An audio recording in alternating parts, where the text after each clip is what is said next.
Mengenal sosok Septia Yetri Opani, gugat cerai Putra Siregar, sudah cukup lama dipendam. Kabar mengejutkan datang dari rumah tangga Putra Siregar dan Septia Yetri Opani. Padahal selama ini, Septi dan Putra dikenal sebagai pasangan yang harmonis. Didampingi tim kuasa hukumnya, Septia Yetri Opani mendatangi Pengadilan Agama Jakarta Timur. Septia Yetri Opani resmi menggugat cerai Putra Siregar pada Kamis 29 Desember hari ini. Mengutip tayangan Intens Investigasi, Pratama membocorkan alasan Septia Yetri Opani menggugat cerai Putra Siregar.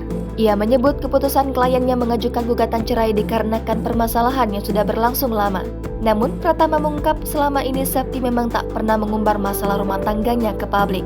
Ditanya permasalahan rumah tangga seperti apa yang dimaksud, Pratama tak memberikan jawaban. Pasalnya, hal itu termasuk dalam pokok materi pengadilan. Adapun Pengadilan Agama Jakarta Timur telah menetapkan tanggal sidang perdana kasus perceraian Septia Yetri Opani dengan Putra Siregar pada 5 Januari mendatang. Dikutip dari surya.co.id, Septia Yetri Opani atau yang akrab disapa Septi lahir di Perawang pada 9 September 1996. Wanita yang sudah menginjak 25 tahun ini rupanya juga seorang pebisnis seperti sang suami. Hanya saja, Septi lebih memilih usaha di bidang busana dan fashion.